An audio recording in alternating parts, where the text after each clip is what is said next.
नमस्कार साथियों, स्वागत है आप सभी का संस्कृति आईएएस के यूट्यूब चैनल पर। दोस्तों, मेरा नाम है पुनीत उपाध्याय और आज हम एक बहुत ही इंपॉर्टेंट टॉपिक पर बात करने वाले हैं। दोस्तों, एक्चुअली आप देखेंगे जम्मू कश्मीर में सरकारी स्कूल की लाइब्रेरी में खरीदी गए 2 पुस्तकों, 2 किताबों पर अभी यूएपीए के तहत एफआईआर दर्ज हो गई है, ठीक है? और आप देखेंगे भारत में पुस्तकों पर विवाद जो है लगातार बढ़ता जा रहा है, चाहे वह एनसीईआरटी को लेकर हो या अन्य पुस्तकों को लेकर हो। और इसी संदर्भ में आप देखेंगे एक नया विवाद आपको और देखने को मिल रहा है।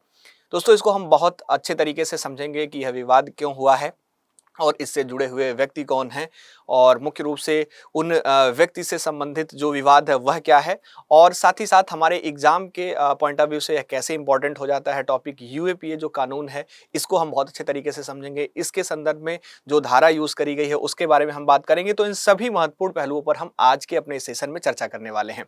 तो दोस्तों, जैसा कि हमने बताया आपको अभी कि यहाँ पर आप गौर करेंगे, आज प्रेजेंट के टाइम में जम्मू कश्मीर के सरकारी स्कूल में जो लाइब्रेरी है, लाइब्रेरी में खरीदी गई 2 किताबें हैं। 2 किताबों पर अगर आप देखेंगे तो यूएपीए के तहत जो एफआईआर है वह दर्ज हो गई है, ठीक है? इसमें एक किताब का नाम यहाँ पर आपको देखने को मिलेगा, personalities and legend of Jammu Kashmir. यह आपकी बुक है, ठीक है? इस बुक को अगर आप गौर करेंगे तो एक बुक यहाँ पर यह जो है रही है जो सबसे ज्यादा चर्चा में अभी आपको नजर आ रही है।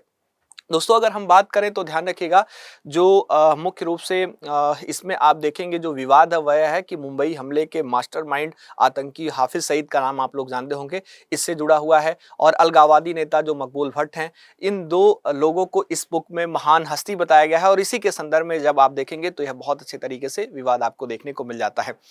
विवादित किताब में एक हिलाल अहमद और जो संतोष मीना की personalities and legends of Jammu Kashmir है वह आपको नजर आएगी। जब जम्मू की जो ओबराय बुक सर्विस है वह इसको पब्लिश करी है, और दूसरी सुशांत गिरी की great personality of the Jammu Kashmir, जिस पुस्तक की अभी हम बात करें, वह आपको नजर आ रही है, जिसे दिल्ली के अनुराग प्रकाशन से पब्लिश किया गया है। दोस्तों, दरअसल आप देखेंगे तो जम्मू कश्मीर जो पीपुल्स फोरम है, जिसको आप जेकेपीएफ जानते हैं, इसने बुक का जो वीडियो है वह शेयर करके आरोप लगाया था कि बुक में जो मकबूल भट्ट है इसको शहीद, और जो सैयद अली शाह गिलानी हैं, शब्बीर शाह हैं और जो मीरवाइज उमर फारूक हैं, इनको प्रभावशाली व्यक्ति बताया गया है। दोस्तों, भाजपा के इस भाजपा की बात करें, जो भारतीय जनता पार्टी है, इसने इसे एकेडमिक जिहाद बताते हुए जो किताब है इस पर बैन की जिम्मेदारी पर जो कार्रवाई है उसकी डिमांड करी है। भाजपा के मुख्यमंत्री उमर अब्दुल्ला से भी आप देखेंगे तो शिक्षा मंत्री के खिलाफ कार्रवाई की भी डिमांड अभी देखने को मिल रही है। दोस्तों, सबसे पहले उस पुस्तक के स्क्रीनशॉट पर हम चलेंगे कि जो मकबूल भट्ट हैं या फिर जो है और जो नाम आपको देखने को मिल रहे हैं, चाहे वह आपका मीरवाइज मोहम्मद उमर फारूक का हो या फिर जो सैयद अली शाह गिलानी का हो, उनके बारे में क्या लिखा गया है। तो किताब के उन पन्नों का हिस्सा जो मुख्य रूप से जिसमें अलगावदियों के बारे में जो चीजें लिखी गई हैं उनको मैं आपको एक बार दिखाना चाहूंगा। सबसे पहले मकबूल भट्ट की बात करें तो यहाँ पर इस पर ध्यान देंगे। दोस्तों, यहाँ पर लिखा गया है, मकबूल भट्ट 18 फरवरी 1938 से 11 फरवरी 1984 जम्मू कश्मीर के एक अलगाववादी नेता हैं और जम्मू कश्मीर लिबरेशन फ्रंट के सह संस्थापक हैं। 2 हत्याओं के मामले में दोषी ठहराए जाने के बाद उन्हें 11 फरवरी 1984 को नई दिल्ली की तिहाड़ जेल में फांसी दी गई थी, यह आप जानते हैं। और यहाँ पर आप देखेंगे तो बहुत अच्छे तरीके से इस बात की जानकारी इस पुस्तक में देखने को मिल रही है, और उनको जो है आप देखेंगे एक शहीद का दर्जा दिया जा रहा है, ठीक है? तो सबसे पहले तो यह मकबूल भट्ट के बारे में देखने को मिलता है। दूसरी अगर हम बात करें तो यहाँ पर आपको जो मीरवाइज मोहम्मद उमर फारूक हैं, इनकी बात करें तो इनके बारे में लिखा गया है, बॉर्न 23 मार्च 1973। आप देखेंगे तो कहा जा रहा है कि ऑल जो पार्टीज हुरीज कॉन्फ्रेंस है इसके अध्यक्ष हैं। यह जम्मू कश्मीर के विभिन्न राजनीतिक दलों का एक गठबंधन है, और जो राज्य की स्वतंत्रता की वकालत करता है वह श्रीनगर की जामा मस्जिद के मीरवाइज मुख्य धार्मिक उपदेशक भी हैं, ठीक है? तो इनके बारे में बढ़ा चढ़ाकर बातें और लिखी गई हैं, बहुत अलग तरीके की, और यहाँ पर देखने को मिलती है। और यह एक अलगाववादी नेता के रूप में आपको देखने को मिलते हैं, जो आप बहुत अच्छे तरीके से जानते हैं। तो इनके बारे में बहुत अच्छे तरीके से यह जानकारी आपको इस पुस्तक में साझा करी गई। फिर उसके बाद आप देखेंगे सैयद अली शाह गिलानी की बात करें, है ना, और इनके बारे में भी यहाँ पर बात करी गई। जम्मू कश्मीर के यह भी एक अलगाववादी नेता थे, पहले जमात इस्लामी कश्मीर के सदस्य थे। देखेंगे यह स्टेटमेंट एज इट इज लिखा गया है इसमें, लेकिन बाद में उन्हें जो तहरीक ए जो हुर्रियत नाम से अपनी एक पार्टी बनाई वह देखने को मिलती है, और वह अलगाववादी जो दलों के संगठन ऑन पार्टीज जो हुर्रियत कॉन्फ्रेंस है इसके अध्यक्ष भी रहे। इसके अलावा वह सोपोर विधानसभा क्षेत्र के विधायक एमएलए भी रह चुके हैं, और आगे और भी जानकारी अलग प्रकार की इसमें लिखी गई है इनके बारे में, ठीक है? अब दोस्तों यही जो बढ़ा चढ़ाकर इनके बारे में बातें लिखी गई और मुख्य रूप से एक अलगाववाद की जो भावना है उसको बहुत अच्छे तरीके से एक बहुत ही पॉजिटिव पक्ष में लिया गया, उसको बताया गया। यही जो है विवाद का सबसे प्रमुख कारण इसमें नजर आता है। दोस्तों अब हुआ क्या, राज्य जो स्कूल शिक्षा विभाग है इसने जितने भी बुक जहां जहां वितरित थी उसको वापस बुलाई हैं और राज्य के लगभग 1832 सरकारी और जो 394 लगभग जो पीएम श्री स्कूल हैं इनकी लाइब्रेरी के लिए जो समग्र शिक्षा योजना के तहत किताब खरीदी गई थी, इनके चयन के लिए जम्मू और कश्मीर के विशेषज्ञों की 4 समिति लगभग 364 पब्लिशर्स की 436 किताबों में से किताबें यह चुनी थी। अधिकारियों के मुताबिक अगर हम देखें तो एक बुक की 123 कॉपी जम्मू, रामबन और जो उधमपुर है इसमें भेजी जा चुकी थी। दूसरी बुक की 128 प्रतियां जम्मू और बारामूला में बांटी गई थी। विवाद के बाद आप देखेंगे तो शिक्षा विभाग ने सभी विवादित किताबों को फिर से वापस मंगा लिया है और आदेश दिया है इसका कि उसको वापस लिया जाए, जो भी अभी और जो है नहीं आ पाई हैं। किताबों में जो आपत्तिजनक सामग्री है और इन्हें चुनने की समिति के सदस्य और जो अधिकारी हैं उनके ऊपर गंभीर लापरवाही की बात भी नजर आई है और केस भी आगे इनके ऊपर देखने को मिल रहा है। दोस्तों अगर हम बात करें तो सरकार ने इन किताबों के लेखक और पब्लिशर्स को जम्मू कश्मीर में बैन और ब्लैकलिस्ट कर दिया और उन्हीं सभी छपी हुई सामग्री वाली जो पुस्तकें हैं उनको वापस लेने के निर्देश भी दे दिए हैं। मामले की जांच अभी चल रही है और इसके लिए नियुक्त जो अधिकारी हैं उनको 30 दिन में अपनी रिपोर्ट देनी होगी। अब दोस्तों जैसा कि यहाँ पर हमने बताया कि मकबूल भट्ट और इसके अलावा जो और जो है व्यक्ति हैं जैसे मीरवाइज मोहम्मद उमर फारूक हैं और इसके साथ साथ जो सैयद अली शाह गिलानी है, इनके बारे में यह जानकारी दी गई है। तो थोड़ा सा हम उनके बारे में भी देख लेते हैं। सबसे पहले मकबूल भट्ट के बारे में हम देखते हैं। दोस्तों इस व्यक्ति को आप पहचानते होंगे। मकबूल भट्ट की बात करें तो मुख्य रूप से एक कश्मीरी अलगाववादी राजनीतिक कार्यकर्ता और सशस्त्र उग्रवादी थे यह जो है। और अगर हम बात करें तो जम्मू कश्मीर जो लिबरेशन फ्रंट है इसके सह संस्थापक में गिने जाते रहे हैं और कश्मीर की जो कश्मीर के स्वतंत्रता के पक्षधर हैं वह यह नजर आते थे। और उनके जीवन की बात करें तो इसके जीवन में मुकदमे और फिर 1984 में फांसी को लेकर भारत और कश्मीर की जो राजनीति है इसमें बहुत गहरे जो मतभेदपूर्ण दृष्टिकोण है वह मौजूद नजर आते हैं।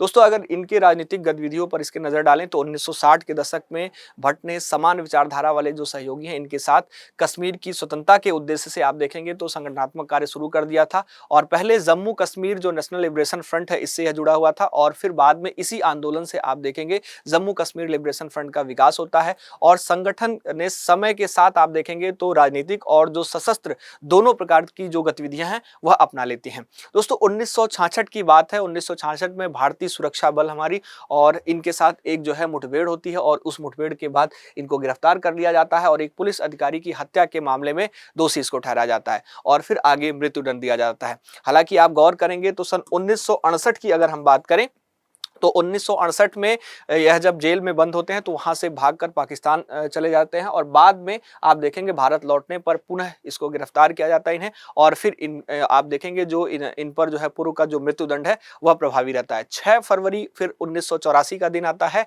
आप देखेंगे ब्रिटेन के बर्मिंघम में बात करें तो भारतीय राजनयिक एक है रविंद्र हुआ करते थे, रविंद्र जो है महत्रे, इनका अपहरण और हत्या जो है जो मुख्य रूप से JKLF से जुड़े व्यक्ति द्वारा की जाती है और उनकी रिहाई की मांग जो है मुख्य रूप से इसके संदर्भ में करी गई थी, है ना। और फिर होता क्या है कि इसके बाद उनकी जो दया याचिका है इसकी वह अस्वीकार करी गई और 11 फरवरी 1984 की बात करें तो जो तिहाड़ जेल है इसमें जो है जो मकबूल भट्ट है इसको फांसी दे दी जाती है। ठीक है, तो अब ऐसे व्यक्ति का जो उल्लेख है वह किताब में देखने को मिल रहा है, आप इससे आइडिया लगा सकते हैं। इसके बाद अगर हम बात करें तो अगला व्यक्ति है, आप अगर यहाँ पर गौर करेंगे तो आपको नजर आएंगे जो मीरवाइज मोहम्मद उमर फारूक हैं। ठीक है, मीरवाइज मोहम्मद उमर फारूक की बात करें तो आप देखेंगे यह जो है जो एक कश्मीरी इस्लामी धार्मिक नेता आपको नजर आते हैं, राजनीतिक व्यक्तित्व हैं और कश्मीर के 14वें जो मीरवाइज है, मीरवाइज की बात करें तो पारंपरिक मुख्य धार्मिक उपदेशक इसका मतलब होता है, इसका जो है अर्थ होता है, एक पोस्ट होती है और लंबे समय से आप देखेंगे तो यह कश्मीर से जुड़े जो धार्मिक और जो अलगाववादी राजनीतिक विमर्श है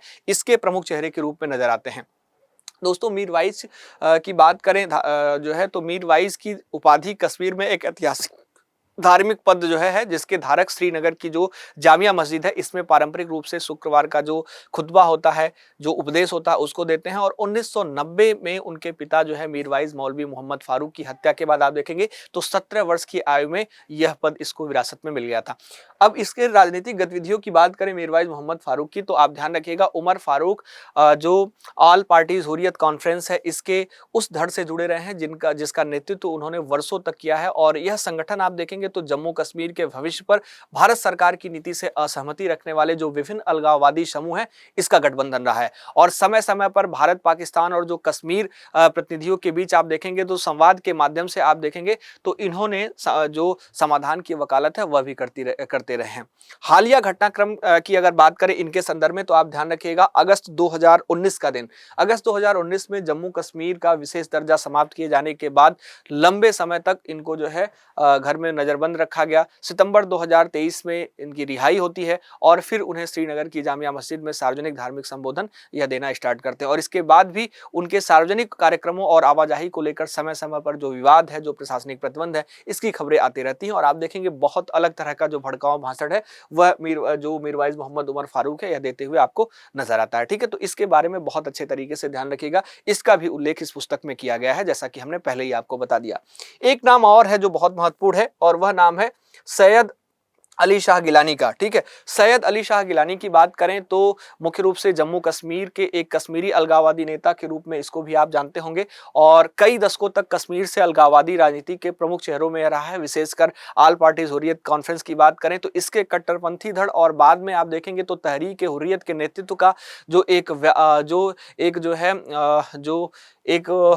प्रतिनिधित्व हुआ करते हुए आपको नजर आ जाता है। राजनीतिक यात्रा इसकी अगर हम देखें तो अपने प्रारंभिक जीवन में जो गिलानी है यह शिक्षक के रूप में कार्य करता है और फिर बाद में जमात इस्लामी जम्मू कश्मीर से जुड़े जो सोपोरा निर्वाचन क्षेत्र है, इसमें 1972, 1977 और 1987 में जम्मू कश्मीर विधानसभा के सदस्य के रूप में चुन लिया जाता है। 1990 के दशक में आप देखेंगे तो उन्होंने चुनावी राजनीति से दूरी बना ली और फिर जो है आप देखेंगे जो अलगाववादी आंदोलन है उसका यह नेतृत्व कर दिया। ठीक है, अलगाववादी रुख एकदम स्पष्ट रूप से इसका दिखाई देता है। गिलानी कश्मीर के भारत के साथ जो संवैधानिक संबंध हैं, इन संबंध के प्रबल विरोधी के रूप में आपको देखने को मिलता है और आत्मनिर्णय है इसकी मांग का समर्थन करते हुए आपको यह नजर आता है। दोस्तों, अगर हम बात करें हुर्रियत कॉन्फ्रेंस के तो इसके संस्थापक नेताओं में यह आपको देखने को मिलेगा, लेकिन बाद में संगठन के भीतर ही मतभेद के कारण अलग होकर जो तहरीक हुर्रियत है इसका गठन करते हुए भी यह नजर आएगा। और अगर हम गिलानी की बात करें तो गिलानी का नाम जो कश्मीर है इसके आधुनिक राजनीतिक इतिहास में सबसे प्रभावशाली और सबसे विवादास्पद नेताओं में गिना जाता है और इसकी राजनीतिक भूमिका, विचारधारा और प्रभाव को लेकर भारत, पाकिस्तान और जो कश्मीर है इसके विभिन्न राजनीतिक और सामाजिक समूहों के बीच आज भी आप देखेंगे तो व्यापक जो मतभेद है वह देखने को मिल जाता है। दोस्तों, अब यह सारा हो गया इन सभी के बारे में जानकारी। अब अगर हम आगे बात करें तो यहाँ पर जो मुख्य रूप से वहाँ के उपराज्यपाल हैं मनोज सिन्हा, इन्होंने 8 अधिकारियों को इस विवाद के संदर्भ में यहां आप देखेंगे तो सस्पेंड कर दिया है। इसमें फाजिल इमरान सिद्दीकी कोऑर्डिनेटर लाइब्रेरी समग्र शिक्षा से जुड़े हुए यह रहे हैं, गुरजीत सिंह असिस्टेंट कोऑर्डिनेटर समग्र शिक्षा से, जो संजीव शर्मा है principal government higher secondary school Kotu Pannu Kathua से जुड़े हुए, संजीव कौसर, इम्तियाज अहमद मीर और निरंजन शर्मा के साथ साथ रेणु मोगी और राजमोहिनी, यह सभी लोगों को अभी आप देखेंगे तो सस्पेंड कर दिया गया। ठीक है, आगे अगर हम बात करें तो इन पर जो है बीएनएस की धारा भी लगी है, जैसे धारा 49, धारा 61, धारा 152, धारा 196, धारा 353 यहाँ देखने को मिल जाती है। ठीक है, यह आपके लिए महत्वपूर्ण हो जाता है। और लास्ट एक बात और मैं आपसे करूं तो आप देखेंगे इनके ऊपर जो यूएपीए की धारा 13 है यह भी लगनी है। धारा 13 क्या कहती है तो आप देखेंगे गैर कानूनी गतिविधियां जो अनलॉफुल एक्टिविटीज हैं इसके लिए दंड का प्रावधान इसके अंतर्गत दिया गया है। और इस धारा के तहत यदि कोई व्यक्ति आप देखेंगे जो गैर कानूनी गतिविधि में भाग लेता है, उसका समर्थन या प्रचार करता है, उसको बढ़ावा देता है, लोगों को इसके लिए उकसाता है या ऐसी गतिविधियों में सहायता करता है तो उसके खिलाफ कार्रवाई होगी। और कार्रवाई के संदर्भ में देखें तो अधिकतम 7 वर्ष का कारावास और जुर्माना हो सकता है। यदि कोई व्यक्ति पहले से प्रतिबंधित जो अनलॉफुल घोषित संगठन की गैर कानूनी गतिविधियों में सहायता करता है तो उसके लिए भी दंड का प्रावधान इसमें आपको देखने को मिल जाता है। ठीक है दोस्तों, यहाँ पर इसके अलावा अगर हम बात करें तो आपको पता होगा, जैसा कि मैंने पहले ही आपको बताया कि अभी जो है जो पुस्तकों को लेकर विवाद हो कोई नया नहीं है। आप देखेंगे 2017 से लगातार विवाद आपको देखने को मिल रहा है। जैसे यहाँ पर 2017 में देखें तो राजस्थान इतिहास पाठ्य पुस्तक विवाद आपको देखने को मिल जाएगा, जिसमें आप देखेंगे महाराणा प्रताप को हल्दी घाटी युद्ध का विजेता जो है बताए जाने और अकबर से जुड़ी तथ्यों को बदलाव में जो विवादित बयान है वह देखने को मिलता है और इसके कारण यह चर्चा में रहा। इसी प्रकार 2022 में देखेंगे तो कर्नाटक पाठ्य पुस्तक विवाद आपको देखने को मिलेगा और फिर आप देखेंगे तो एनसीईआरटी से जुड़ा हुआ बहुत सारा विवाद देखने को मिलेगा, चाहे वह मुगल इतिहास के अध्याय को हटाने का विवाद हो या फिर आप देखेंगे और भी जो दिल्ली सल्तनत को लेकर विवाद हो या सामाजिक विज्ञान पुस्तक में बाबर और अकबर के वर्णन में बदलाव और इतिहास की प्रस्तुति को लेकर विवाद हो 2025 में। और 2025 में ही आप देखेंगे तो एनसीईआरटी पुस्तक के हिंदी नाम रखने का जो विवाद हो वह भी आपको नजर आता है। जैसा कि आप जानते हैं कि अंग्रेजी माध्यम की पुस्तकों के नाम मृदंग, पूर्वी, संतूर आदि रखने पर कुछ राज्यों के संगठन में आपत्तिजनक जो विवाद है वह देखने को मिलते थे। और इसके अलावा अभी हम 2026 में है तो 2026 में आप देखेंगे तो एनसीईआरटी में कई बार जो है विवाद आपको देखने को मिल रहा है, कई चैप्टर्स को लेकर, जैसे न्यायपालिका के चैप्टर्स को लेकर अभी हालिया विवाद आपको देखने को मिला। इसके अलावा अगर आप देखेंगे तो इमरजेंसी को लेकर अभी विवाद मिला, जो इमरजेंसी चैप्टर को ऐड को लेकर हुआ, ठीक है। और साथ ही साथ यहाँ पर आप देखेंगे अन्य कई प्रकार के जो विवाद हैं अभी हालिया दिनों में आए जो है दिनों में देखने को आपको मिल जाते हैं। तो इन सभी विवादों को आप ध्यान रख सकते हैं, आपके एग्जाम के लिए महत्वपूर्ण हो सकते हैं और साथ ही साथ यूएपीए कानून तो आपके एग्जाम के लिए महत्वपूर्ण है ही है, ठीक है। तो हम मिलते हैं अपने नेक्स्ट सेशन में दोस्तों और अगले सेशन में हम फिर बात करेंगे ऐसे ही किसी टॉपिक पर जो आपके एग्जाम के पॉइंट ऑफ व्यू से बहुत ही रिलेवेंट होगा और आपके एग्जाम के लिए जरूरी होगा, ठीक है। तो आज के लिए इतना ही। थैंक यू सो मच, बहुत बहुत धन्यवाद आप सभी का संस्कृति आईएएस के ऑनलाइन यूट्यूब चैनल से जुड़ने के लिए और साथ ही साथ मेरे साथ भी जुड़ने के लिए।